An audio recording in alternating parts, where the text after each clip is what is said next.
Shalom, assalamu alaikum, my friends. Today we're going to check our wine now. It should be ready. Oh, look at how clear it got. Look at that.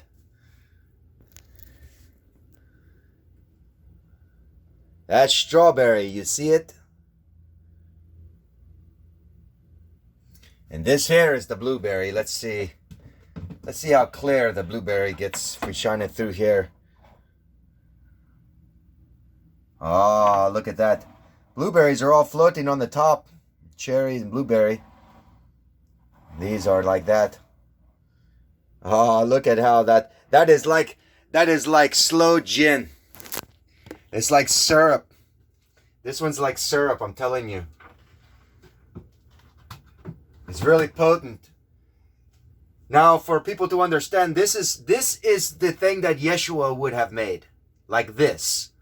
So that way, it's so potent and it's so syrupy. It's all full of sugar, lots of yeast. A lot of the fruit was in it, right? You know, all that I piled in the fruit.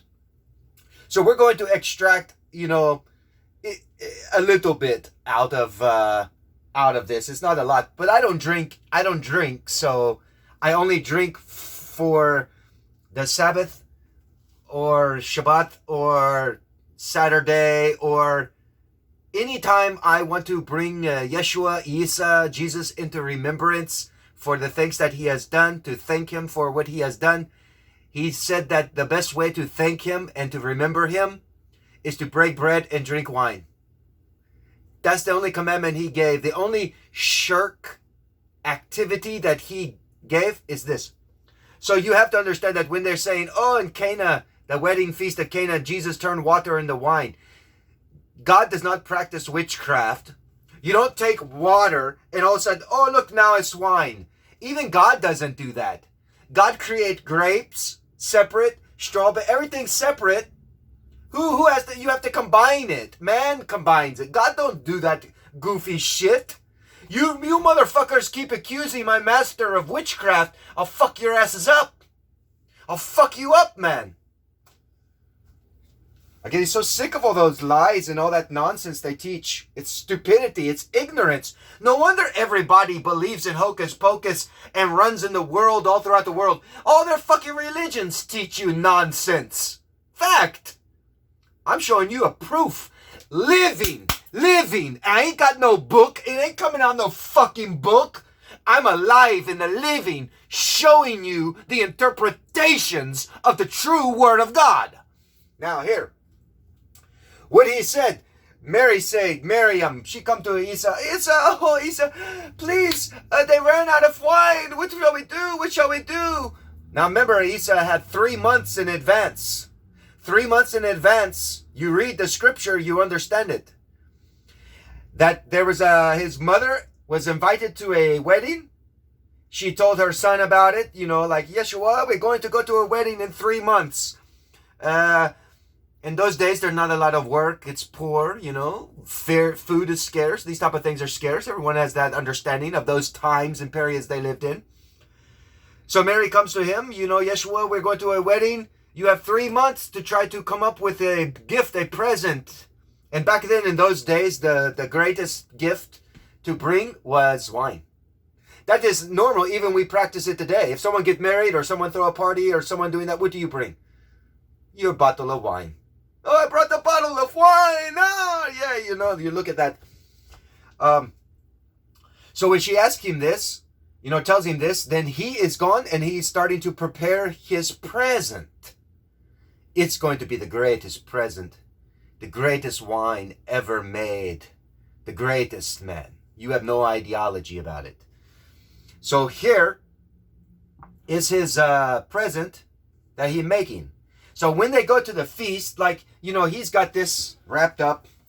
He's going to carry it in his knapsack or whatever.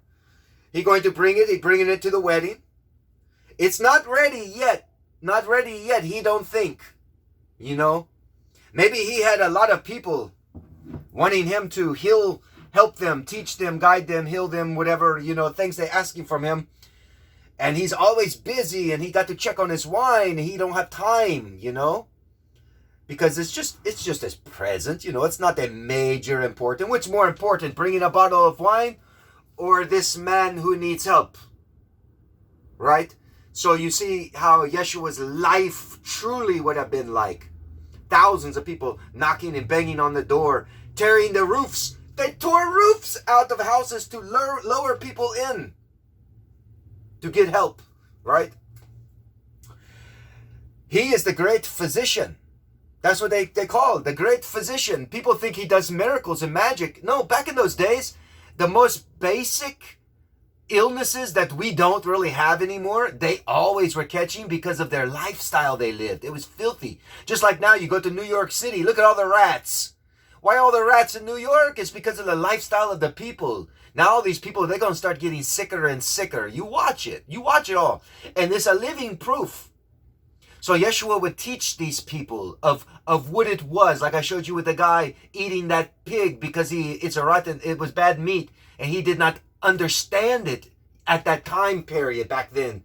Now we know how to clean pig, feed pig, do this. So it's okay, it's healthy, it's good for us. It's no longer haram.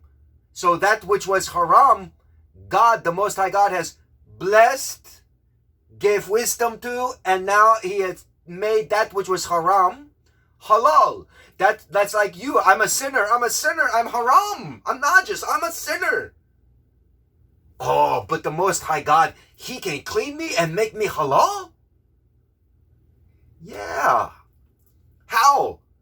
Well, he gives you wisdom. Don't do this. Don't do that. Follow this. Follow this. I'm not trying to be mean to you and telling you this. I want to help you and save your life and keep you from getting sick or keep you from this or keep you from that. Because out of love for you. You understand? So he's teaching people this. So now he's going to go to the wedding. He's not sure if it's ready. He hasn't even had time to open it yet, to see or anything, because so many people flocking to him. So he's going to the wedding, off to the wedding. His mother comes to him. Yeshua, Isa, Jesus. Oh man, they ran out of wine. They have no more wine. Oh, the party is going to be bad. Oh, what can we do? He'd say his mother, oh, mother, my time's not yet. I don't know if it's ready. It is not my time. I don't know. She turned around to the guys. Do whatever he says, you do it. He is wiser than Solomon. Whatever he say, you do. So he tells them, go, get pictures. The pictures, they're about the size. People think the pictures were huge. They get pictures in the movies and stuff. Like they're like from the floor all the way up here. Big thing. No. They're little pictures like this. Okay, little round pictures, not like that wide. Let's see, like maybe I get the maybe like this. Here's a picture. It is like this. So when I make a wine that's like this, very potent in the form like this, I'm going to have to get this picture. I get another picture. Get another picture. How many pictures did he say? Was there 6, 7 pictures? And what did he say to them? He said, fill them up with water. Fill them. Now, when you're talking about filling up back in those days, you didn't fill it all the way up to the brim. Water was very scarce to them as well. So you have to understand when someone says fill it up, fill the pitchers up with water, they would have done it maybe like this. Or whatever he said. Nobody was there that writing. They're writing it, so nobody knows exactly. I mean, if we go down there like, okay, Yeshua, wait a minute. You say we have to fill it up. How high? How high we have to fill? Okay, we only go 4 inches of water in the pitcher. Nobody is calculating the actual truths to the nitty-gritty, right? You understand what I'm saying?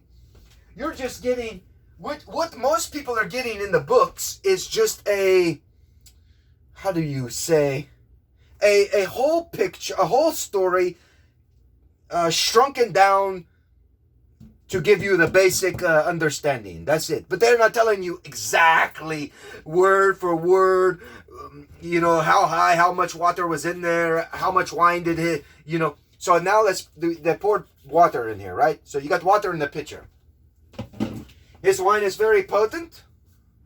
So he's going to open it, right? No, now we're going to open ours a little bit.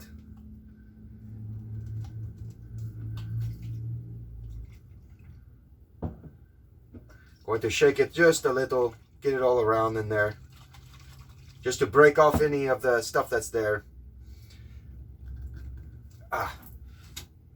Whoa! So now he's going to open his wine and check it out. Oh man! You want to smell? That is potent, potent. So then what he does is he gets a pitcher. Here's a pitcher. Let's see, like this. Going to clean it out a little bit.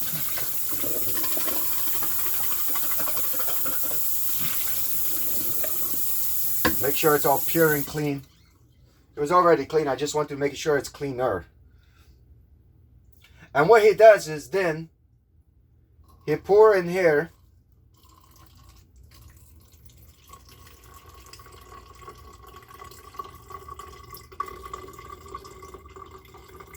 keeping all the juice, pouring the juice, keeping all the fruit in.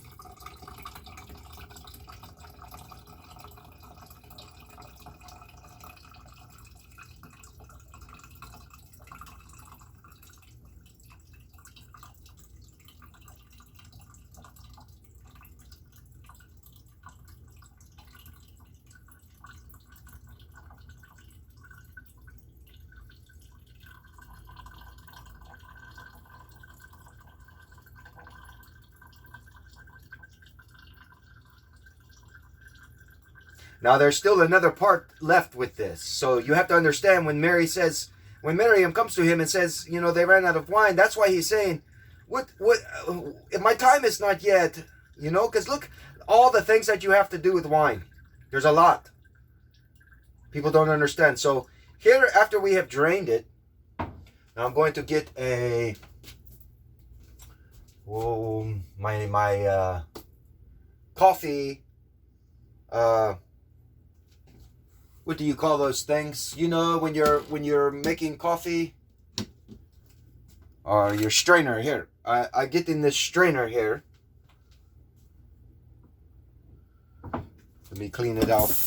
Make sure it's all clean and pure. I don't want anything getting into my wine other than just wine. So here we have this coffee strainer right here. So I'm going to dump all of this in, the fruit, and just let that fruit drain in here.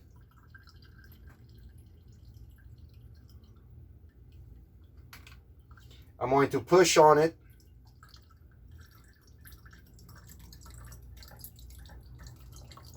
Just squeezing out all the juice from the blueberries and the cherries.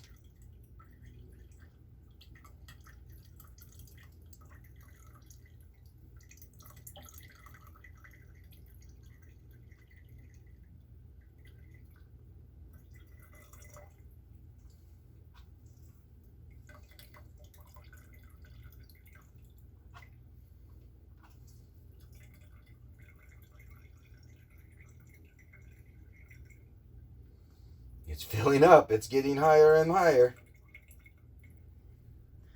All right, so that's about pretty much all we got. See, so you see this. Get it in the light for you to get a good look. So you see here, these are the blueberries and cherries. I'm just going to give them a little squeeze. I was looking for my cheesecloth. That's what I was looking for, is my cheesecloth to put this in. Usually that's what I do. But I can't find my cheesecloth. If you don't have a cheesecloth, you can also use a rag. Or you can do it like I'm doing. Just to squeeze out whatever juices is in it. There we go. So now it's just a blob of goop. It's no good. You can throw this away. All right. I will put mine back in this barrel here. For we still have strawberries yet to get. You rinse my hands off. Clean off this mess.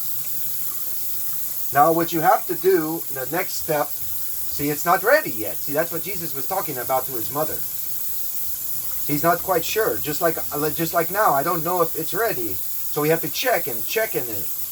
And then after we have done this, okay, so after we have done that, so maybe Jesus got this far. Yeshua got this far in his winemaking, right? So he's drained it, he strained it at the wedding. He's working on his wine. He's working on his gift that he's going to give to the people who have gotten married.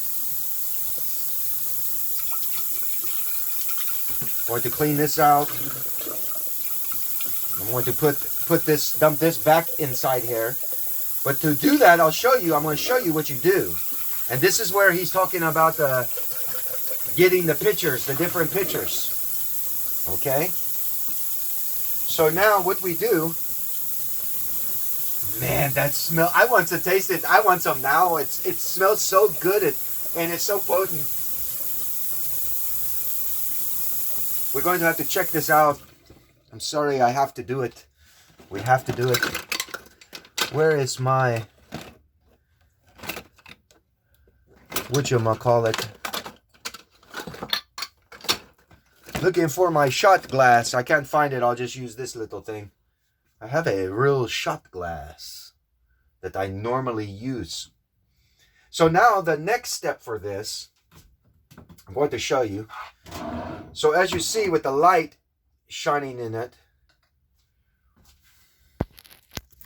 it does not shine through anymore. You see how that is? And it's real syrupy in a manner. Real syrupy. So what we do next is you have to let that settle. So that way all the wine, and you'll see this, all the wine will float, all the alcohol will float to the top. All the yeast and any of the fruit that I squeezed out or any leftover stuff, that will all float down to the bottom. So once that is completed and that's all separated floating down, then you'll take it and you'll slowly pour it into another jar and just get the pure wine. And I will show you what that will look like in a later video. So now you have the understanding of why Yeshua is saying it'll go back to this. You see how clear when I showed you in the beginning. It will go back to being clear like that. You see? But now it's not. Right now it's no light is going through it, see? Because it's so cloudy with all that yeast and stuff that's there. But it will get like that again. But we'll do the same thing to the strawberry wine. So now we'll put the lid. Make sure is this the right lid? Yeah. I'll put the lid on here and we'll have to let this set. So let's say we're at the wedding. We're at the wedding. Right? We're now at the wedding. I have separated it. We're waiting for it to separate. This will separate in about an hour or 2 hours. You'll see. I'll show you in the video. So we will separate once it separates. So here we're going to do the same thing here to our strawberry wine. And we'll just separate it off inside into this glass here, like, you know, when I do this. So here, look at all that strawberry in there. Man, that looks so good. So good. So now we'll do that. So now let's see, it's not clear anymore. So I just wanting to blend it back together again to get the most out of the flavors. Oh man, that's potent as well. Not as potent as that one. Woo!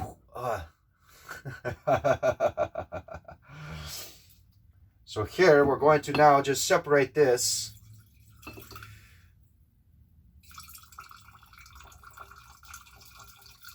Try to keep as much fruit. You don't want... a little fruit fell in. But that's fine. It'll sink to the bottom and we'll separate it all out again.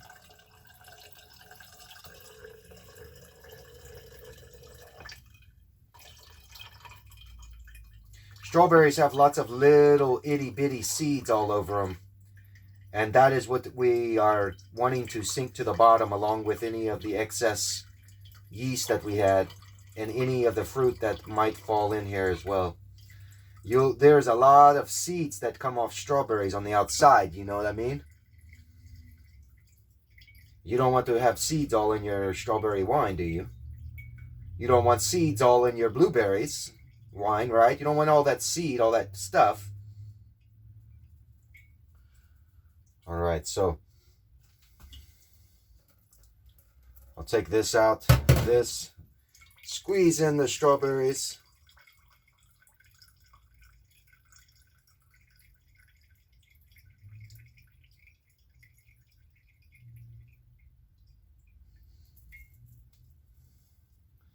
Where you just get that goop again.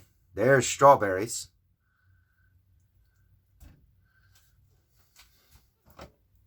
So now we have to let this set again.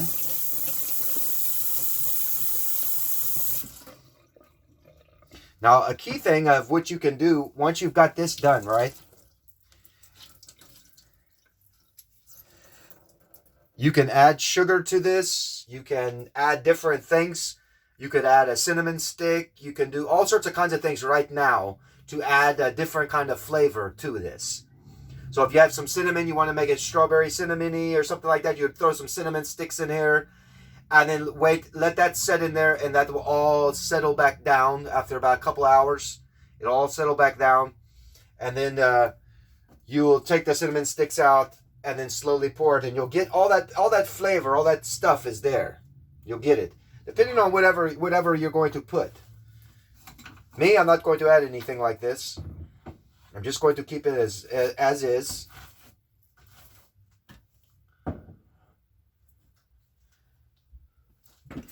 You want to wash off everything before you reuse it again, right? Because we're going through a system here. So all that was cleaned. That's the wrong lid. So all that was clean. All that's clean. Pop this lid back on it. We'll let that set, and we'll let this one set for a couple of hours. And then I will upload another video. After this one, I will upload another video. But first,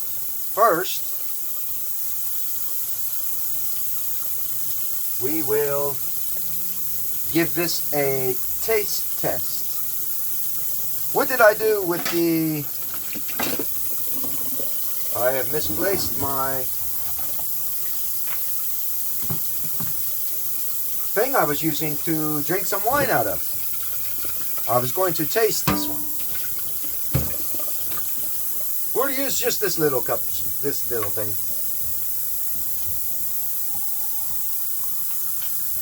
Oh man, that is so potent.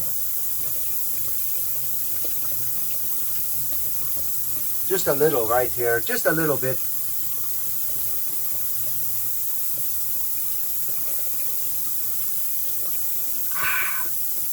Oh,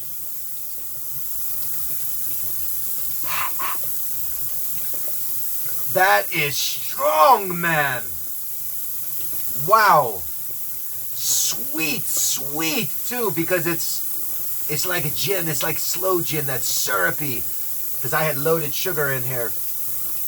It tastes good it tastes good though, man.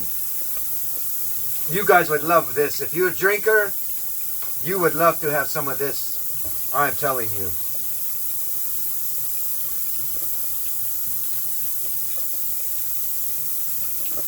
Man, that is good.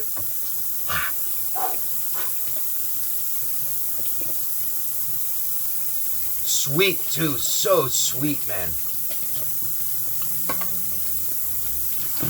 It's got that alcohol kick big time, burn your lung.